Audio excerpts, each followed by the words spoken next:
ശ്രീനാരായണ ഗുരു open യൂണിവേഴ്സിറ്റിന്റെ first semester PG ക്ലാസ്സിലേക്ക് എല്ലാവർക്കും സ്വാഗതം. നമ്മൾ ഇന്ന് ഡിസ്കസ് ചെയ്യാൻ പോകുന്നത് ബ്ലോക്ക് 2 യൂണിറ്റ് 2 എക്കണോമിക് ഇഷ്യൂ. അതിൽ ഫസ്റ്റ് പറയുന്നത് ഗിഫ്റ്റ് എക്സ്ചേഞ്ച്. ലോകമെമ്പാടുമുള്ള സംസ്കാരങ്ങളിൽ കാണപ്പെടുന്ന ഒരു സാമൂഹ്യ സമ്പ്രദായമാണിത്. തിരിച്ചടവ് ഉടൻ പ്രതീക്ഷിക്കാത്ത സമ്മാനങ്ങൾ നൽകുകയും സ്വീകരിക്കുകയും ചെയ്യുന്നു. ഈ സമ്പ്രദായം സാമൂഹ്യ ഐക്യം വളർത്തുകയും രാജ്യങ്ങൾ തമ്മിൽ, വ്യക്തികൾ തമ്മിൽ, കുടുംബങ്ങൾ, സുഹൃത്തുക്കൾ ഇങ്ങനെ വിവിധ ഗ്രൂപ്പുകളിൽ സമ്മാനം നൽകുമ്പോൾ അവിടെ ഒരു ഐക്യം രൂപപ്പെടുത്തുകയും ചെയ്യുന്നു. വ്യക്തികൾ തമ്മിലുള്ള ബന്ധങ്ങൾ നിലനിർത്തുന്നതിനും ബന്ധങ്ങൾ വളർത്തുന്നതിനും സുപ്രധാനമായ ഒരു പങ്ക് ഈ ഒരു പ്രക്രിയ വഹിക്കുന്നുണ്ട്. ഇതിലൂടെ സാംസ്കാരിക കൈമാറ്റങ്ങളും സാധ്യമാക്കുന്നു. സമ്മാനങ്ങൾ പലപ്പോഴും സ്വീകർത്താവിന്റെ ആവശ്യങ്ങൾക്ക് മുൻഗണന നൽകാറുണ്ട്. ഇത് സ്നേഹത്തിന്റെയോ കരുതലിന്റെയോ പ്രകടന രൂപമാണ്. ഇത് ഗ്രൂപ്പുകൾക്കിടയിലും ആഴത്തിലുള്ള ബന്ധം നിലനിർത്തുന്നു. സമ്മാനം നൽകുന്നത് സാമൂഹികവും സാംസ്കാരികവും വൈകാരികവുമായ പ്രാധാന്യമുള്ള ഒരു ബഹുമുഖ പ്രതിഭാസമാണ്. പരിചരണവും അഭിനന്ദനവും പ്രകടിപ്പിക്കുന്നതിനും ബന്ധങ്ങൾ ശക്തിപ്പെടുത്തുന്നതിനും സാമൂഹ്യ ഏകീകരണത്തിനും ഇതൊരു മാനദണ്ഡമായിട്ട് നിലനിൽക്കുന്നു. പിന്നെ dimensions of giving gift. First, gift of symbols. ഒരു സമ്മാനം നൽകുന്നതിലൂടെ ചിഹ്നങ്ങളുടെയും അർത്ഥങ്ങളുടെയും കൈമാറ്റം സാധ്യമാക്കുന്നു. സമ്മാനങ്ങൾ സാമൂഹ്യ ബന്ധങ്ങൾ, വികാരങ്ങൾ, മൂല്യങ്ങൾ, സാമൂഹ്യ ബാധ്യതകൾ എന്നിവയെ പ്രതിനിധീകരിക്കുന്നു. Social roles. ആർക്കൊക്കെ സമ്മാനങ്ങൾ നൽകണം, ഏതൊക്കെ സന്ദർഭങ്ങളിൽ ഏതൊക്കെ തരത്തിലുള്ള സമ്മാനങ്ങൾ നൽകണം എന്നുള്ള തിരിച്ചറിവാണിത്. ഉദാഹരണമായി ഭാര്യ ഭർത്താക്കന്മാർക്കിടയിൽ, മാതാപിതാക്കൾ കുട്ടികൾക്കിടയിൽ, അധ്യാപകർ വിദ്യാർത്ഥികൾക്ക്, മുതലാളികൾ തൊഴിലാളിമാർക്കൊക്കെ നൽകുന്ന സമ്മാനങ്ങൾ സാഹചര്യത്തിനും സന്ദർഭത്തിനും അനുസരിച്ചാണ്. ഇനി അടുത്ത് പറയുന്നത് സമ്പന്നങ്ങൾ നൽകുന്നതിൽ പരസ്പരം പ്രതീക്ഷകൾ നിലനിർത്തുന്നു. ഇത് സാമൂഹ്യ ബാധ്യതകൾ സൃഷ്ടിക്കുന്നു.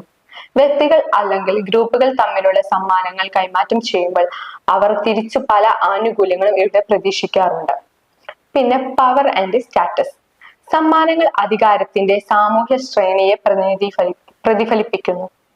ചില സമയത്ത് സമ്പത്ത് പ്രതിഫലിപ്പിക്കാനോ മറ്റുള്ളവരുടെ മേൽ സ്വാധീനം ചെലുത്താനോ ഇത്തരം സമ്മാനങ്ങൾ ഉപയോഗിക്കാറുണ്ട്.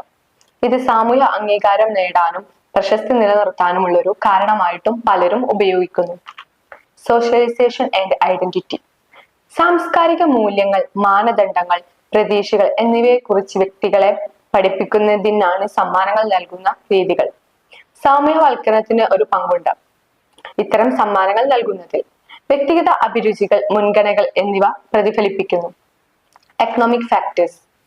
വ്യക്തികൾക്കോ ഗ്രൂപ്പിനോ സമൂഹത്തിലുള്ള സാമ്പത്തിക നില അനുസരിച്ച് നൽകപ്പെടുന്ന സമ്മാനങ്ങളുടെ മൂല്യത്തിനും മാറ്റമുണ്ടാകും.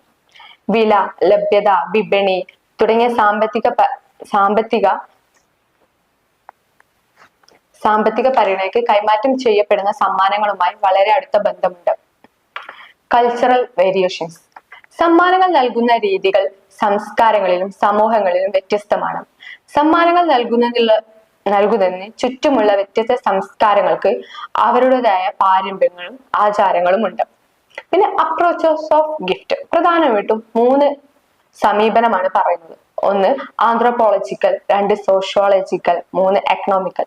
ഇതിൽ ആന്ത്രോപോളജിക്കൽ എന്ന് പറയുന്നത് ഇത് സമ്മാനം നൽകുന്നത് പുരാതന രീതിയാണെന്നും സമ്മാനങ്ങൾ നൽകുമ്പോൾ പകരം എന്തെങ്കിലും പ്രതീക്ഷകൾ നിലനിർത്തുന്നുവെന്നും ആളുകൾ സമ്മാനങ്ങൾ തങ്ങളുടെ സാമ്പത്തിക നില മറ്റുള്ളവരെ കാണിക്കാൻ വേണ്ടി ഉപയോഗിക്കുന്ന ഒരു ഉപാധിയായി ചിത്രീകരിക്കുന്നുവെന്നും ഈ സമീപനം പറയുന്നു. സോഷ്യോളജിക്കൽ. സമ്മാനങ്ങൾ ആശയവിനിമയത്തിലുള്ള ഒരു ഉപാധിയാണെന്നും ഇത് സ്വീകർത്താവിന്റെ ഐഡന്റിറ്റിയെ സ്വാധീനിക്കുന്നുവെന്നും ഈ ഒരു ആശയം പറയുന്നു. ഇത് സാമൂഹ്യ ബന്ധങ്ങളെയും മൂല്യങ്ങളെയും അനുസരിച്ച് ഒരു വ്യക്തിയുടെ പദവിക്ക് പ്രാധാന്യം നൽകിക്കൊണ്ട് നിലനിർത്തുന്നു. വ്യക്തിഗത ബന്ധത്തിന് സമ്മാനങ്ങൾ ഒരു പ്രധാന കാരണമാണ്. എക്കണോമിക്. സാമ്പത്തിക സമീപനത്തിൽ വ്യക്തികൾ തങ്ങളുടെ സാമ്പത്തിക നിലക്കനുസരിച്ച് സമൂഹത്തിൽ പ്രവർത്തിക്കുകയും അവരുടെ സമ്പത്ത് മറ്റുള്ളവർക്ക് മുമ്പിൽ വെളിപ്പെടുത്തുവാൻ വേണ്ടി ഇത്തരം സമ്മാനങ്ങൾ നൽകുകയും ചെയ്യുന്നു. ഒരു വ്യക്തിയുടെ സാമ്പത്തിക നിലക്കനുസരിച്ച് സമ്മാനത്തിന്റെ തോതിലും മാറ്റമുണ്ടാകും. ഇനി എക്കണോമിക്കൽ ഇഷ്യൂ. അതിൽ ഫസ്റ്റ് പറയുന്നത് മാർക്കറ്റ് എക്സ്ചേഞ്ച് വിയസ് ഗിഫ്റ്റ് എക്സ്ചേഞ്ച്. മാർക്കറ്റുകളിൽ സമ്മാനം നൽകുന്ന പ്രവർത്തനം വിപണിയെ അടിസ്ഥാനമാക്കിയുള്ള സാമ്പത്തിക തത്വങ്ങളും മാനദണ്ഡങ്ങളും തമ്മിലുള്ള പിരിമുറുക്കത്തെ സൃഷ്ടിക്കുന്നു. വിതരണവും ഡിമാൻഡും വിലയും വിപണിയും എന്നിവയുമായുള്ള തത്വവുമായി പൊരുത്തപ്പെടാതെ പരസ്പരം ബന്ധം, സാമൂഹ്യ ബാധ്യതകൾ, വ്യക്തിബന്ധങ്ങൾ എന്നിവയിലൂടെ സമ്മാനങ്ങൾ കൈമാറ്റം ചെയ്യപ്പെടുന്നു. പിന്നെ അൺഈക്വൽ ഡിസ്ട്രിബ്യൂഷൻ ഓഫ് വെൽത്ത്. ഒരു സമൂഹത്തിനുള്ളിൽ നിലവിലുള്ള സാമ്പത്തിക അസമത്വങ്ങളെ പ്രതിഫലിപ്പിക്കാനും നിലനിർത്താനും സമ്മാനങ്ങൾ നൽകുന്നതിലൂടെ കഴിയും. കൂടുതൽ സാമ്പത്തിക സ്രോതസ്സുകൾ വ്യക്തികൾക്ക് വിപുലവും ചെലവേറിയതുമായ സമ്മാനങ്ങൾ നൽകുന്നത്. Social pressure and economic builder. സമ്മാനങ്ങൾ നൽകാനുള്ള പ്രതീക്ഷ പ്രത്യേകിച്ച് അവസരങ്ങളിലോ മറ്റു സന്ദർഭങ്ങളിലോ നൽകുന്നതാണിത്. ഇത് കുടുംബം, സാമൂഹ്യ മേഖലയിലെ ഭാരവും സമ്മർദ്ദവും നിലനിൽക്കുന്നു. പ്രതീക്ഷയ്ക്ക് അനുസൃതമായുള്ള പ്രവർത്തനം, സാമ്പത്തിക ബുദ്ധിമുട്ട്, കടം, അമിത ചെലവ് എന്നിവയ്ക്ക് ഇത് കാരണമാവുകയും ചെയ്യുന്നു. പിന്നെ പരസ്യവും കമ്പോള ശക്തിയും ഭൗതിക വശങ്ങൾ എന്നിവ ഊന്നി പറയുന്ന അമിതമായ ഉപയോഗ സംസ്കാരം സൃഷ്ടിക്കുന്ന ഒരു സമ്മാനം അതിന്റെ മൂല്യത്തെക്കാൾ വിലയോ ബ്രാൻഡിനെയോ നിർണ്ണയിക്കുന്നുണ്ട്. ഇനി economic exchange in personal relationship. വ്യക്തിബന്ധങ്ങൾക്കിടയിൽ സമ്മാനം നൽകുന്നത് അവർക്കിടയിലെ ബന്ധത്തെ കൂടുതൽ മെച്ചപ്പെടുത്തുകയും പരസ്പരം ഐക്യം രൂപീകരണത്തിനും കാരണമാകുന്നു. Globalisation and cultural influence. ആഗോളവൽക്കരണം സംസ്കാരങ്ങളിലുടനീളം സമ്മാനങ്ങൾ കൈമാറ്റം ചെയ്യാൻ സഹായിക്കുന്നു. എന്നാൽ ഇത് സാംസ്കാരിക വിനിയോഗത്തിനോ പരമ്പരാഗത സമ്മാനങ്ങൾ എന്ന രീതികളുടെ കുറവിലേക്കും നയിച്ചു. ഇനി അടുത്തത് മാർക്കറ്റ്. ചരക്കുകളുടെയും സേവനങ്ങളുടെയും കൈമാറ്റം ചെയ്യപ്പെടുന്നതും വാങ്ങുന്നതും വിൽക്കുന്നവരും ഒത്തുചേരുന്ന സ്ഥലമാണ് മാർക്കറ്റുകൾ. ഇത് വിതരണത്തിന്റെയും ഡിമാൻഡിന്റെയും സൂചിപ്പിക്കുന്ന ആശയമാണ്. ഇനി എലമെന്റ്സ് ഓഫ് മാർക്കറ്റ്. അതിൽ ഫസ്റ്റ് പറയുന്നത് ബയേഴ്സ് ആൻഡ് സെല്ലേഴ്സ്. ഒരു മാർക്കറ്റിന്റെ അടിസ്ഥാനം വാങ്ങുന്നവരും വിൽക്കുന്നവരുമാണ്. സാധനങ്ങളും സേവനങ്ങളും വിഭവങ്ങളും സ്വന്തമാക്കാൻ ശ്രമിക്കുന്ന വ്യക്തികൾ, സ്ഥാപനങ്ങൾ എന്നിവയാണ് വാങ്ങുന്നവർ. വിനിമയത്തിനായി ചരക്കുകളുടെയും സേവനങ്ങളുടെയും വാഗ്ദാനം ചെയ്യുന്നവരാണ് വിൽപ്പനക്കാർ. അതില് പിന്നെ പറയുന്നത് സപ്ലൈ ആൻഡ് ഡിമാൻഡ്. ലഭ്യമായ ചരക്കുകളുടെയോ സേവനങ്ങളുടെ അളവിനെ പ്രതിനിധീകരിക്കുന്ന വിതരണത്തിന്റെ ഇടപാടാണിത്. ഇത് ചരക്കിന്റെ ആവശ്യകതയെ വിവരിക്കുന്നു. വിതരണവും ഡിമാൻഡും മാർക്കറ്റിൽ വസ്തുവിന്റെ വിലയും അളവും നിർണ്ണയിക്കപ്പെടുന്നത്. Price mechanism. ഒരു വിപണിയിലെ വിലകൾ വിതരണത്തിന്റെയും ഡിമാൻഡിന്റെയും ശക്തികളിലൂടെയാണ് നിർണ്ണയിക്കുന്നത്. വസ്തുവിന്റെ വില കുറയുമ്പോൾ ഡിമാൻഡ് കൂടുകയും വില കൂടുമ്പോൾ ഡിമാൻഡ് കുറയുകയും ചെയ്യുന്നു. ഇത് ഉൽപാദന മേഖലയും സാരമായ രീതിയിൽ ബാധിക്കപ്പെടുന്നു. കോമ്പറ്റീഷൻ. വിപണിയിൽ മത്സരാധിഷ്ഠിതമാണ്. ഒന്നിലധികം വിൽപ്പനക്കാർ തങ്ങളുടെ ചരക്കുകളും സേവനവും വിൽക്കപ്പെടുന്നു. ഇത് വില മത്സരം, ഉൽപ്പന്നങ്ങളുടെ വ്യത്യസ്തത, ന്യൂനതത്വം എന്നിവയിലേക്ക് നയിക്കുന്നു. Market focus. ഇത് വാങ്ങുന്നവരുടെയും വിൽക്കുന്നവരുടെയും സ്വഭാവത്തിനെ സ്വാധീനിക്കുന്നതാണ്. ഇതിൽ സാമ്പത്തിക സാഹചര്യങ്ങൾ, സർക്കാർ നിയന്ത്രണങ്ങൾ, സാങ്കേതിക മുന്നേറ്റം, സാംസ്കാരിക ഘടകങ്ങൾ എന്നിവയെല്ലാം ഉൾപ്പെടുന്നു. The structure of market. മാർക്കറ്റിന്റെ ഘടകം കമ്പോള വ്യവസ്ഥയെ സ്വാധീനിക്കുന്നു. സുഖകരമായ സാമ്പത്തിക ഇടപെടലുകൾ ഇതിലൂടെ സാധ്യമാക്കുകയും ചെയ്യുന്നു. ഇനി പ്രധാനമായിട്ടുള്ള എക്കണോമിക് ഇഷ്യൂസ് ആണ്. അതിൽ ഫസ്റ്റ് പറയുന്നത് ഇനീക്വാളിറ്റി. സാമ്പത്തിക സമ്പത്തിന്റെ അസമത്വകരമായ വിതരണമാണിത്. ഇത് അവസരങ്ങൾ, ചരക്കുകൾ, സേവനങ്ങൾ എന്നിവയിലേക്കുള്ള പ്രവേശനത്തിനെ അസമത്വത്തിലേക്ക് നയിക്കുന്നു. സമൂഹത്തിനുള്ളിലെ സമ്പത്ത്, വരുമാനം, വിഭവങ്ങൾ എന്നിവയിലുള്ള വിതരണം സോഷ്യോളജിക്കാർ ഇതിലൂടെ പഠിക്കുന്നു. Social satisfaction. തൊഴിൽ, വരുമാനം, വിദ്യാഭ്യാസം തുടങ്ങിയ സാമ്പത്തിക ഘടകങ്ങൾ ഒരു വ്യക്തിയുടെ സാമൂഹ്യ നിലയും സാമൂഹ്യ വിഭവങ്ങളിലേക്കുള്ള പ്രവേശനവും എങ്ങനെ നിർവചിക്കുന്നു എന്നാണ് ഇതിലൂടെ പരിശോധിക്കുന്നത്. ഇനി ഗ്ലോബലൈസേഷൻ. സമ്പദ് വ്യവസ്ഥയുടെ പങ്ക് വളരെ വലുതാണ് ഗ്ലോബലൈസേഷന്. ആഗോളവൽക്കരണം എന്നാൽ ലോകമെമ്പാടുമുള്ള സമ്പദ് വ്യവസ്ഥയുടെയും സംസ്കാരങ്ങളുടെയും സമൂഹത്തിലെ പരസ്പര ബന്ധത്തെയുമാണ് സൂചിപ്പിക്കുന്നത്. ഇനി ലാബേഴ്സ് ആൻഡ് വർക്ക്. സോഷ്യോളജിസ്റ്റുകൾ അധ്വാനത്തിന്റെയും ജോലിയുടെയും സാമൂഹ്യ മാനങ്ങൾ അന്വേഷിക്കുന്നു. ജോലി എങ്ങനെ സംഘടിപ്പിക്കുന്നു, തൊഴിൽ വിഭജനം, തൊഴിൽ സ്ഥലത്തെ സാമൂഹ്യ ബന്ധങ്ങൾ എന്നിവ അവർ ഇതിലൂടെ പരിശോധിക്കുന്നു. Conception and consumeration. സാമൂഹ്യ ശാസ്ത്രജ്ഞ ഉപഭോഗത്തിന്റെ സാമൂഹ്യതയും സാംസ്കാരികമായ വശങ്ങൾ പരിശോധിക്കുകയും ഏത് ചരക്കുകളും സേവനവും ഉപയോഗിക്കണമെന്ന് വ്യക്തികളുടെ സമൂഹങ്ങളും എങ്ങനെ തിരഞ്ഞെടുക്കണമെന്നും വിശകലനം ചെയ്യപ്പെടുന്നു. Economic institution. മാർക്കറ്റുകൾ, കോർപ്പറേഷനുകൾ, ബാങ്കുകൾ, സർക്കാർ നയങ്ങൾ തുടങ്ങിയ സാമ്പത്തിക പ്രക്രിയകളെ രൂപപ്പെടുത്തുന്ന സാമൂഹ്യ സ്ഥാപനങ്ങളാണ് സാമൂഹ്യശാസ്ത്രജ്ഞന്മാർ ഇതിലൂടെ പഠിക്കുന്നത്. ഈ സ്ഥാപനങ്ങൾ എങ്ങനെ ക്രമീകരിച്ചിരിക്കുമെന്നും അധികാരം എങ്ങനെ വിതരണം ചെയ്യുന്നുവെന്നും പരിശോധിക്കുന്നു. ഇനി എക്കണോമിക് ക്രൈസിസ്. സാമൂഹ്യശാസ്ത്രജ്ഞന്മാർ സാമ്പത്തിക പ്രതിസന്ധിക്കും അവയുടെ സാമൂഹ്യ പ്രത്യാഘാതങ്ങളും വിശകലനം ചെയ്യുന്നു. സാമ്പത്തിക പ്രതിസന്ധികൾ വ്യക്തികളെയും കുടുംബങ്ങളെയും എങ്ങനെ ബാധിക്കുന്നുവെന്നും പ്രതിസന്ധികളോടും സാമൂഹികവും നയപരമായ പ്രതികരണം രൂപപ്പെടുന്നത് എങ്ങനെയെന്നും പഠിക്കുന്നു. ഇനി കൊമോഡിറ്റി ഫോം. സാമൂഹ്യശാസ്ത്രപരമായ വീക്ഷണകോണിൽ ചരക്കുകളുടെ രൂപം മുതലാളിത്ത സമൂഹത്തിനുള്ളിൽ ചരക്കുകൾ, സേവനങ്ങളും സംഘടിക്കുകയും കൈമാറ്റം ചെയ്യുകയും ചെയ്യുന്ന രീതിയാണിത്. മുതലാളിത്ത വ്യവസ്ഥയിൽ ചരക്കുകൾക്ക് ഇരട്ട സ്വഭാവമാണുള്ളത്. ഒന്ന്, ഉൽപ്പന്നം നേരിട്ട് ഉപയോഗത്തിനും ഉപഭോഗത്തിന് പകരം വിനിമയത്തിന് വേണ്ടിയുമാണ്. ഇവകൾ മനുഷ്യന്റെ ആവശ്യങ്ങൾ നിറവേറ്റാനുള്ള കഴിവിനെയാണ് സൂചിപ്പിക്കുന്നത്. ഇനി അടുത്തത് കൺസെപ്റ്റ്. അതിൽ ഫസ്റ്റ് പറയുന്നത് എക്സ്ചേഞ്ച് വാല്യൂ ആണ്. എക്സ്ചേഞ്ച് വാല്യൂ എന്നത് വ്യക്തിഗത അധ്വാനമോ അതിൽ ഉൽപാദനത്തിലുള്ള പരിശ്രമമോ അല്ല, പകരം ഒരു നിശ്ചിത സമൂഹത്തിനുള്ളിൽ ആവശ്യമായ ശരാശരി തൊഴിൽ സമയമാണ് നിർണ്ണയിക്കുന്നത്. ഇതിനർത്ഥം ചരക്കിന്റെ മൂല്യം ഒരു വ്യക്തിയല്ല, മറിച്ച് സമൂഹമാണ് രൂപപ്പെടുത്തുന്നത് എന്നാണ്. Use of value. ഇത് ഒരു മനുഷ്യന്റെ ആവശ്യങ്ങൾ തൃപ്തിപ്പെടുത്താനുള്ള ഒരു ചരക്കിന്റെ പ്രയോജനത്തെയാണ് സൂചിപ്പിക്കുന്നത്. Dual character of commodities.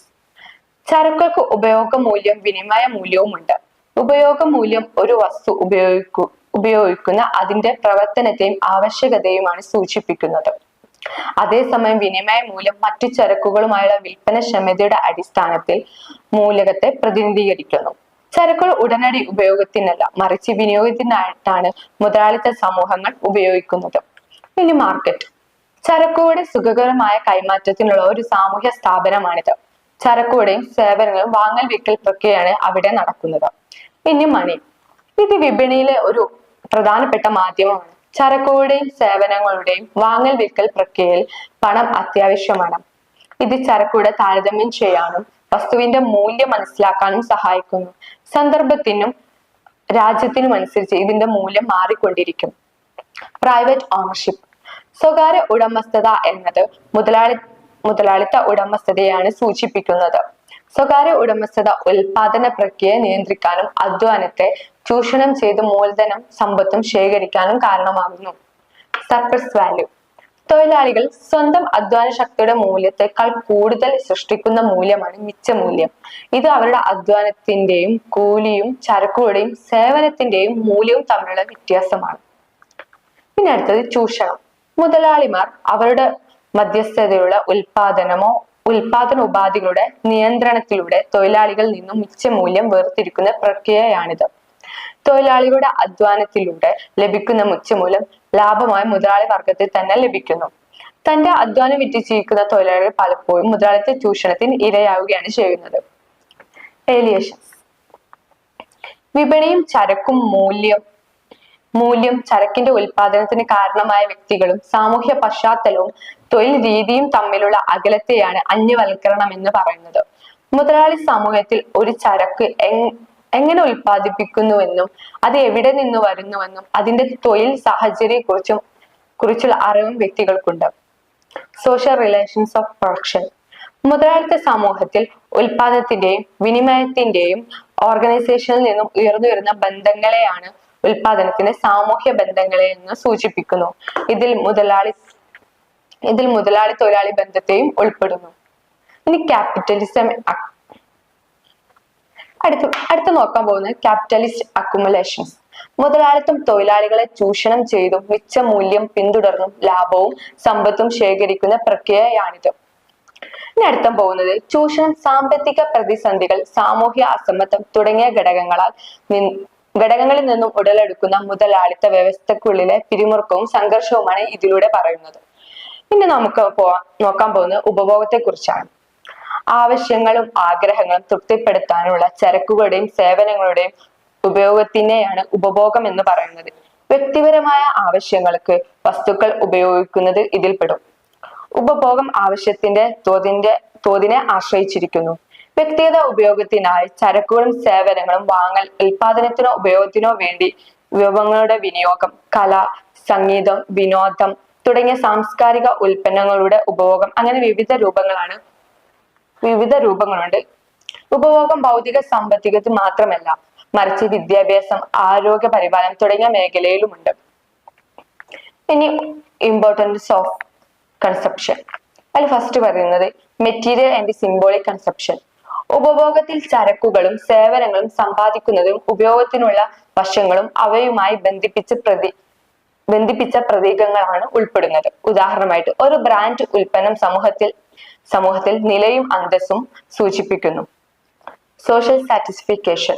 ഉപഭോഗ രീതിക്കനുസരിച്ച് സാമൂഹ്യ അസമത്വങ്ങളെ പ്രതിഫലിപ്പിക്കാനും ശക്തിപ്പെടുത്താനും കഴിയും.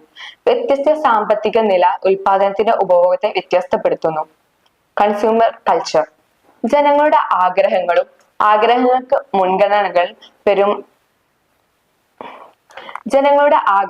മുൻഗണന നൽകുന്ന രൂപമാണിത്. ഇവിടെ ഒരു വിശാലമായ ഉപഭോഗ സംസ്കൃതത്തിന് ഉപഭോഗം ഉൾച്ചേർന്നിരിക്കുന്നതിനെ സൂചിപ്പിക്കുന്നു. ഇനി അടുത്ത പറയുന്നത് ഗ്ലോബലൈസേഷൻ ആൻഡ് കൺസ്യൂമറിസം. ഉപഭോഗം ആഗോളവൽക്കരണവുമായി ബന്ധപ്പെട്ടിരിക്കുന്നു. ഉപഭോഗം പലപ്പോഴും രാജ്യത്തിന്റെ അതിർവരമ്പുകൾ ഭേദിച്ചു പോകുന്നു. ഉദാഹരണമായിട്ട് ഓൺലൈൻ പർച്ചേസുകളൊക്കെ ഇതിൽ ഉൾപ്പെടും. ഇനി അടുത്ത ഒന്ന് പരസ്യങ്ങളാണ്. വ്യക്തികളുടെ ആഗ്രഹങ്ങൾ പലപ്പോഴും രൂപപ്പെടുത്തുന്നത് പരസ്യങ്ങളും മാധ്യമങ്ങളുമാണ്. ഉപഭോഗ സംസ്കാരം കെട്ടിപ്പടുക്കുന്നതിനും പ്രോത്സാഹിപ്പിക്കുന്ന ഉൽപ്പന്നങ്ങളെ ബ്രാൻഡുകളെ കുറിച്ച് ആളുകൾക്ക് ധാരണ നൽകുന്നതിനും ഇത്തരം പരസ്യങ്ങളും മാധ്യമങ്ങളും വലിയൊരു പങ്ക് വഹിക്കുന്നുണ്ട്. Environmental implication.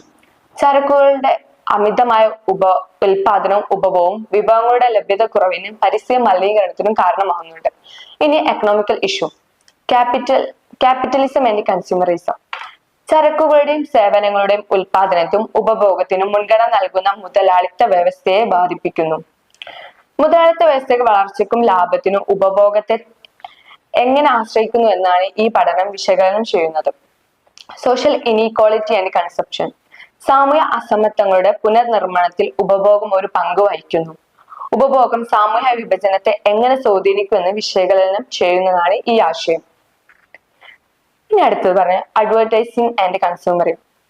ഉപഭോഗ രീതികളും ആഗ്രഹങ്ങളും രൂപപ്പെടുത്തുന്നതിൽ പരസ്യം ഒരു പ്രധാന പങ്ക് വഹിക്കുന്നു.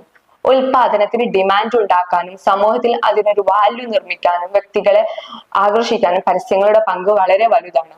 പിന്നെ ഡെബിറ്റ് ആൻഡ് കൺസ്യൂമർ ക്രെഡിറ്റ്. സോഷ്യോളജിയിൽ ഉപഭോഗം കടവും തമ്മിലുള്ള ബന്ധം പഠിക്കുന്നു. ക്രെഡിറ്റ് കാർഡ്, ലോണ് തുടങ്ങിയ ഇടപാടുകൾ ഉപഭോഗം സുഖകരമാക്കും, എന്നാൽ ഇതൊരു കടബാധ്യതയിലേക്കാണ് നയിക്കുന്നത്. ഇനി അടുത്ത് നോക്കുകയാണെങ്കിൽ globalisation and production and consumering chain ആണ്.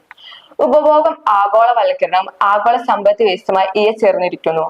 ആഗോള ഉൽപാദനം, ഉപഭോഗ ശൃംഖലകൾ എന്നിങ്ങനെ പ്രവർത്തിക്കുന്നു എന്നാണ് നമ്മൾ ഇതിലൂടെ നോക്കുന്നത്. ആഗോളവൽക്കരണം ഉപഭോഗത്തെ രാജ്യത്തിനുടനീളം എത്തിക്കുകയും വാങ്ങാനും സാമൂഹ്യ ഇടപെടലുകൾക്കും സാധ്യമാക്കാനും കഴിയുന്നു. ഇനി sustainable consumption and alternative economic. ഉപഭോഗത്തിന് പരിസ്ഥിതിക്കും സാമൂഹികമായ സുസ്ഥിരതയെ അഭിസംബോധന ചെയ്യുന്നതാണ് ഇത്. വൻതോതിലുള്ള ഉപഭോഗം, ലാഭം അടിസ്ഥാനമാക്കിയുള്ള മാതൃക എന്നിവയാണ് സാമൂഹ്യക്ഷേമത്തിന് മുൻഗണന നൽകുന്നത്. അപ്പൊ നമ്മൾ ഇന്ന് ഈ യൂണിറ്റിൽ പ്രധാനമായിട്ടും ഡിസ്കസ് ചെയ്തത് ഗിഫ്റ്റ് എക്സ്ചേഞ്ചും അതിൽ വരുന്ന അപ്രോച്ചും എക്കണോമിക് ഇഷ്യൂസും പിന്നെ മാർക്കറ്റ് എന്താണ് അതിന്റെ എലമെന്റ്സ്, പിന്നെ അതിൽ വരുന്ന എക്കണോമിക് ഇഷ്യൂസ്, പിന്നെ എന്താ കൊമോഡിറ്റൈൽ ഫോം, പിന്നെ അതിന്റെ കൺസെപ്റ്റ് കാര്യങ്ങളാണ്. പിന്നെ കൺസെപ്ഷൻ ഇമ്പോർട്ടന്റ്, പിന്നെ അതിൽ വരുന്ന എക്കണോമിക് ഇഷ്യൂ, ഇതൊക്കെയാണ് നമ്മൾ ഈ ഒരു യൂണിറ്റ് ഡിസ്കസ് ചെയ്തിരിക്കുന്നത്. Thank you.